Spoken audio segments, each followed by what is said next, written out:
கர்த்தருடைய பரிசுத்த நாமத்திற்கு ஸ்தோத்திரம்.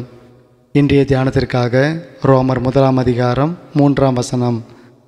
நம்முடைய பிதாவாகிய தேவனாலும் கர்த்தராகிய இயேசு கிறிஸ்துவினாலும் உங்களுக்கு கிருபையும் சமாதானமும் உண்டாவதாக.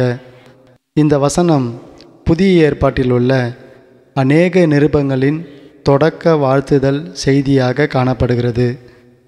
இந்த வசனத்தின் அர்த்தத்தை சிறிது நேரம் நாம் தியானிப்போம்.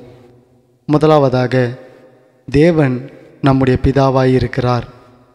தேவனை பிதா என்று அழைப்பது அவர் நம்முடைய அன்பான, கனிவான, இரக்கமுள்ள மற்றும் காப்பாற்றும் தந்தை என்பதை காட்டுகிறது. கடவுள் என்றால் எல்லாவற்றையும் கடந்து நமக்குள் வருபவர் என்று அர்த்தமாம்.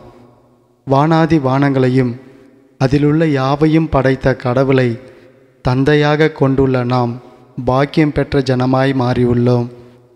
இரண்டாவது, இயேசு கிறிஸ்து நம்முடைய கர்த்தராயிருக்கிறார். கர்த்தர் அல்லது ஆண்டவர் என இயேசு கிறிஸ்துவை அழைப்பதற்கு காரணம் அவரே நம்முடைய மீட்பரும் ஜீவனின் அதிபதியுமாயிருக்கிறார். இயேசு கிறிஸ்து இன்றி எவராலும் நாம் இரட்சிப்பை பெற இயலாது. இயேசுவே வழியும் சத்தியமும் ஜீவனுமாயிருக்கிறார்.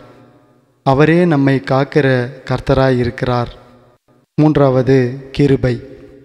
கிருபை என்பது தகுதியில்லா மனிதரிடத்தில் தேவன் காண்பிக்கும் அன்பும் அனுசரணையும் ஆகும். நம்முடைய சொந்த கிரியையினால் அல்ல, மாறாக தேவனுடைய கிருபையினாலே நாம் இரட்சிக்கப்படுகிறோம், மீட்பை அடைகிறோம். இது நமது பாவங்களுக்கு மன்னிப்பும் தேவனது அளவில்லா ஆவிக்குரிய ஆசீர்வாதங்களையும் பெற உதவியாயிருக்கிறது. நான்காவது, சமாதானம். சமாதானம் என்பது தேவனோடு நல்லுறவு கொள்வதாகும். சமாதானம் என்பது ஆழ்மனதில் ஏற்படும் அமைதியாகும்.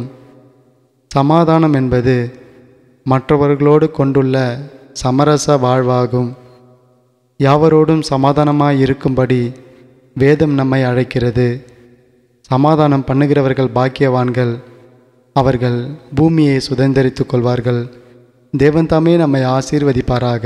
ஆமேன்.